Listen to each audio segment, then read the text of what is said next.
Hello, and welcome back for another edition of the AI Insiders Podcast, the flagship podcast of humanity. I mean, this is, after all, podcast partly about post-AI humanity, so why not go big with our claims? And who dares to make such claims? Well, I do.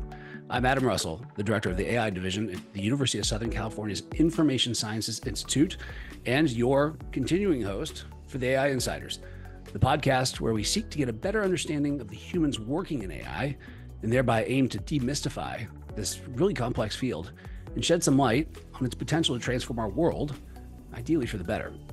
So this is where the future of AI meets the human touch, or something like that. So on this podcast, and in pursuit of testing my hypothesis that getting a better sense of where AI is headed also requires getting a better sense of the humans who are helping to shape that AI, I get the privilege to talk with my colleagues at the Information Sciences Institute, and particularly colleagues who check all of this podcast's very exclusive boxes. Box 1, they're working in, with, and around AI in some way. Box 2, they're human. And of course, box 3, which is they're willing to come on and talk with me and entertain, if not answer, some of my seemingly crazy questions. Fortunately, we found another person who has passed all of those tests, or at least is willing to try, and my colleague today, Alex Spangher. Now, Alex says he was a writer, though I'm going to explore this and insist that he still is a writer, but was a writer and a data scientist at the New York Times from 2014 to 2018. And now, fast forward to 2024, he's a fifth-year PhD student in computer science at the University of Southern California. So we'll talk some more today, hopefully, about what Alex works on, both here, and then how he got from the big bad city of New York to the big bad city of LA. So it promises to be a buffet of really different perspectives and, as we like here, nonlinear paths to coming to artificial intelligence. Alex, welcome to AI Insiders. Thanks for having me, Adam. This is really exciting. Well, I hope it will be in all the right ways. So I intimated at the intro that you have a very interesting background and how you got to AI. I'm going to ask you to explore that, but I'm going to ask you to do it in kind of our crazy way here, which is to start with an origin story. I want to take you back in time and have you talk to your choice, 10, 12, or 15-year-old Alex, and explain to Alex what you're doing today in AI, why you're doing it, and more importantly, to 10, 12, or 15-year-old Alex, how the heck that happened. Interesting. Yes, that's a good place to start because I think the origin of my interest here was about a couple of years later, and I always wish I could give that 15-year-old some advice. Oh, good. Well, we will revisit that. That's important. Yeah. But first of all, where is 15-year-old Alex in the world? Where in the world is Alex? Well, we were just starting high school. I say we because I'm an identical twin. Oh, wow. And okay. Actually, we both have our PhDs or are getting our PhDs in AI. So we were in high school, super, super involved in the music scene in New York. And that experience to me really drilled in this concept of form and expression.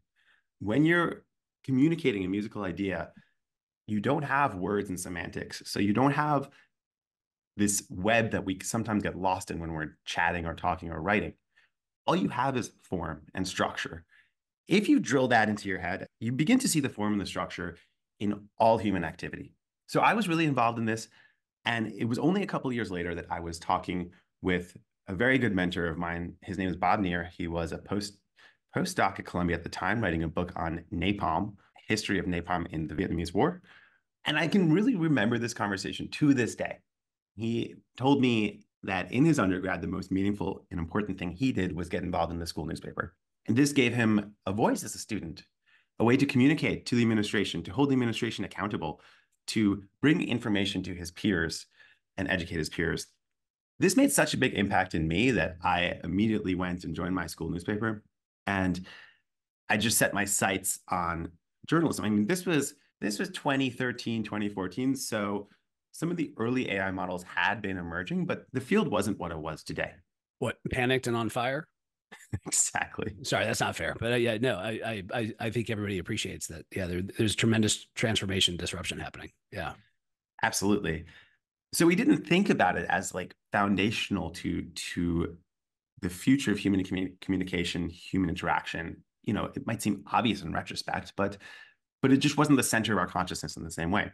However, communication is always the center of our consciousness. Back then, I mean, the discussion was around social media and communication online, but you rewind another 10 years and people were talking about the consolidation of big newspapers, the communication patterns in America. So to me, AI, it's fascinating, groundbreaking, revolutionary, everything, but it's also a continuation of a pattern that keeps happening and happening again and again, which is the reinvention of communication. If you could wave a magic wand and you create, a system where you get in this space, if you can solve no other problem but one, what problem would that be that you look back and think that was worth it? I want to understand the decisions humans make when they communicate. I want to understand, why did we structure our thoughts the way we did? Why did we structure the format of our idea the way we did? Because I think teasing that apart and modeling different decisions that go into that, not only can it have really big practical effects. I mean, let's face it, journalism in this country and in this world is facing the toughest headwinds it's ever faced. 50% of the counties in the US are considered news deserts. So people don't get coverage of their local communities and their city council boards, right? So there's huge practical implications of building tools that can help people cover city council or people cover local police departments. But I think more fundamentally, the science is also just super fascinating to explore, like, why we as humans make the decisions we make. Yeah, well, I mean, you're talking to a social scientist. So one, welcome to the club. Two, good luck. But yeah, I'm excited about the new tools in this space. So you touched on journalism, you touched on music. I'm seeing these things kind of converge. Currently, what do you think is a hobby or something you do on your own time that you think is most useful or informative for how you think about and work with AI? That's an interesting question. I mean, I think I made the huge mistake of during the pandemic buying a boat off Craigslist. Is this the advice you want to give 15-year-old Alex? Like, don't buy the boat. Absolutely, both metaphorically and literally.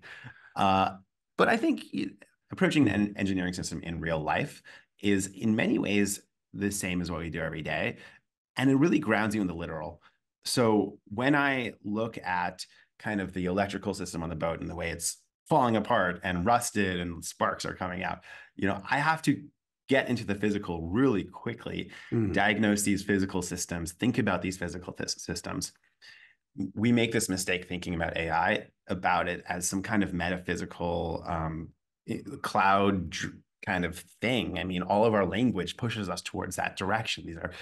These are large models living in the clouds, but at the end of the day, they are engineering systems as well. And so bringing them down to the literal and treating them as such, testing them as such, bringing the same engineering principles that we learn kind of in other disciplines to bear, I think has been really grounding and in terms of exploring their limitations. That is a really great point, because it is true that for most of us, this, the great expression of any sufficiently advanced technology is indistinguishable from magic. I mean, that's sort of true to some sense. These feels magic, and magic doesn't require changing circuits, or upkeep. Magic doesn't need to be plugged in or unplugged. So it is sort of magical in some sense when, for example, recently, as I'm sure you saw, OpenAI's ChatGPT sort of went off the rails. They all have at some point, but this one was just spouting. It was like having a stroke. It was just spouting nonsense at some point. And it was just obvious, like, we don't know why. Like, we have no idea why it's doing this. But that, to your point, should highlight, like, these things are actually in the world and need to be sort of kept up and understood accordingly. I'm picking up what you're putting down, man. Yeah, there's an anecdote that I really love with the way we approach our new technologies. I don't know if this is true or not, but I heard that, the ancient Romans were describing the human minds in terms of aqueducts and stuff, because that was the most advanced technology they had at the time. And then the French started describing the mind in terms of clocks, because the clocks were super intricate. And then in the 60s, we were describing the mind in terms of the CPU and RAM and memory. And now we're describing the mind in terms of neural networks. So we have this recurring fallacy throughout all of our periods of intellectual history where we compare ourselves to our machines and we see ourselves in our machines. And every time we rediscover the limitations of that framing. That's a great point. AI, it's clear that you understand that it's kind of a team sport. What I like about teams is that it's an opportunity for people to bring what I call their sort of secret power to the table. Like, everybody has their own little secret power. What do you think is your secret power that you bring to a team? Well, I play a great role as an editor. I love when someone wants to bring me on in a paper as a kind of a close editor. If you're listening to this podcast and you need an editor, please reach out. And I'm kind of half serious here. But the writing component, the communication component of the paper is something that I really hold core to what we Mm. do, because we're not just tinkerers in a lab building machines. We're communicators, we're writers. We communicate through our papers to the wider world. I really enjoy kind of the interdisciplinary work that I do. I enjoy at the start of every project, there's a very important component, which is that I start to reach out to journalists. Part of the process of talking to journalists and really nailing down aspects of their process involves developing theory from ground up. So Mm. to give you a more concrete example, one of the projects I'm really excited about is around newsworthiness. So if we can build good models for when a piece of information will be newsworthy, then we can surface really important city council proposals or police incidents, stuff that people really should know. Interesting. So so when you say newsworthy, you mean not just the information, but information that would actually serve kind of the social good. Again, there's a lot of different definitions and communications for newsworthiness. The one I really like, and I've been told is very utilitarian, but I like this definition. Something is newsworthy if it impacts the way a citizen votes in a democracy. If the police stop was especially brutal and that influences who you vote for as a district attorney, then that's an important piece of information.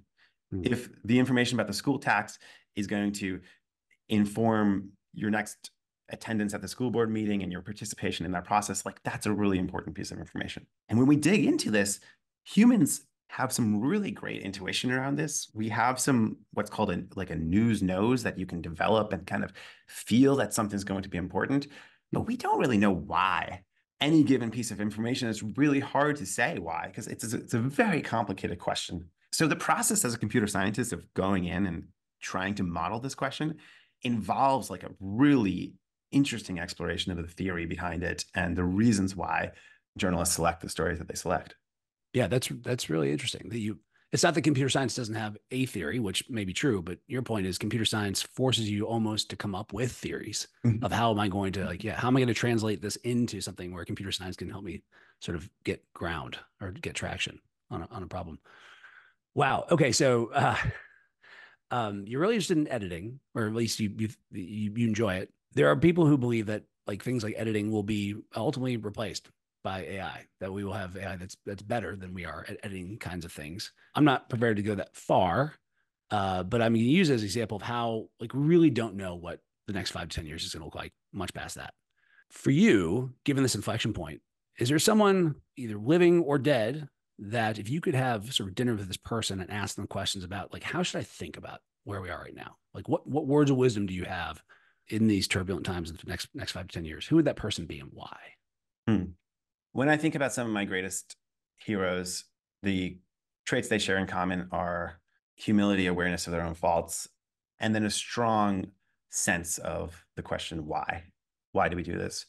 And one person that really comes to mind is the late journalist David Carr. He was the media columnist of the New York Times. We actually overlapped. I never got to speak to him in person, but I rode the elevator with him several times.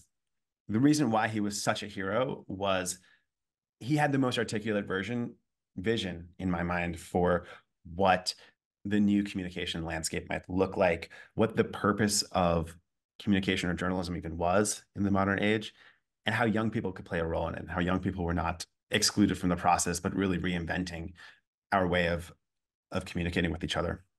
He also was extremely aware of his faults. He was a recovering addict, and he was really upfront about that. He wrote a book, which I loved to death, called The Night of the Gun. It was a memoir, but it was approached as a journalist would approach any subject. So he went through and he interviewed every important person in his life about every event that he was writing about. It was a very concrete journalistic way of doing things. Wow. And he had this strong memory when he was in the throes of addiction of showing up at his friend's place and his friend opening the door with a gun saying, "Please leave me alone. You can't be here." So that's why the book is called The Night of the Gun. But then when he goes back and he interviews everyone involved, it turns out his friend's like, I never owned a gun. I didn't have a gun. That wasn't me. And he interviews his girlfriend at the time. He interviews his mother at the time. He realizes he was the one with the gun. Oh, And wow. he showed up at his friend's house with a gun. And from that, he kind of explores the fungibility of memory and how we are all the heroes of our own story. And his memory placed the gun in his friend's hand because that was a much more palatable story.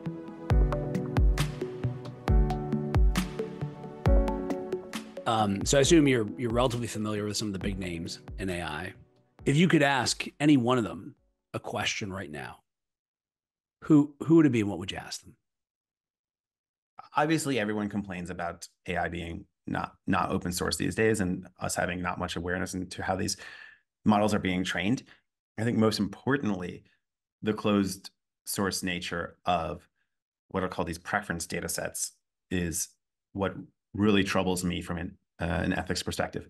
And so if I could ask Sam Altman or anyone kind of with more knowledge about how they're creating these preference data sets, like what these decisions are, that's what I would ask them. And I want to give you a little bit of background, but I was talking to my friend the other day, who's a top China correspondent, and she was using a large language model to translate testimonials from factory workers in China.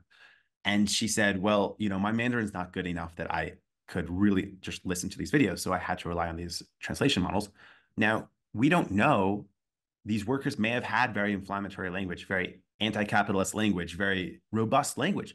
If these language models had been trained in a way that the preferences kind of steered them away from this kind of rhetoric, then what she would be getting out of her translation model would be a totally vanilla version of the emotions and the lived experiences of these factory workers. We really have to understand the subtle decisions that they're making. And I think that leads us to the preference data sets and what this theory of preference is that are getting encoded in these data sets. So it's a good question, Sam, and others. If you're listening to this, we would love to just ask you some questions about how are you making those decisions, right? Because they matter for all of us. We're coming up time, but so you have some advice for your 15-year-old self. Do you have any advice for, I'll say young people, but let's say people who are young to AI, doesn't necessarily have to be young, who want to get in this space, who want to come to the fight and help shape this so it turns out well for us. What piece of advice would you offer them? Yeah, definitely. I would encourage young people first to answer the why question before they get into this. Like, you have to find what really, really grabs you and then come to the field. Because when you find the passion and then think about how these AI tools can address that passion, address that need, address that hurt that you see in the world, then you're going to be crafting an entirely new field, a way of interdisciplinary thinking, a new set of theories that is a much more rich experience. And I think it's going to propel you way farther in academia or in the world or whatever you decide to do. I like that. Yeah. You're going to become a polyglot. You will learn to speak lots of languages. Absolutely. Because those are you don't know which language you're going to need to solve your problem. Awesome stuff. Really lots to think about too. So, Alex, again, we're coming to time, unfortunately, because I could keep talking to you forever. I really do want to thank you again for being brave enough to come on to the podcast. I want to say also thank you for really emphasizing my point, by the way, which is I think understanding humans behind AI should, I hope, serve as a call for even more people to see themselves in this story, right? Someone can get to this the way you did. There are lots of doors to this room we're in, and we need lots of people coming through those doors with their unique backgrounds and perspectives to help us shape a future where we can thrive in a world of AI innovation that's better for all of us. And it's going to take all of us to do this right. So, Alex, thanks again. Yeah, thanks, Adam. If you enjoy these short podcasts, please do what really only you can do. Rate us, score us, evaluate us, grade us, subscribe, spread the word, send us feedback, which would be great. We are getting some feedback and it's really helpful. Offer up brave questions you'd like me to ask my guests, my equally brave guests. And of course, just keep listening and learning. And join us, please, again, for another episode of AI Insiders, where we'll keep exploring, keep learning, and keep humanizing AI to help navigate our way through this weird, weird world, trying to do what humans do best when we face these kinds of challenges, working together as if all our lives depend on each other, because they do. So for now, and for the future, fight on.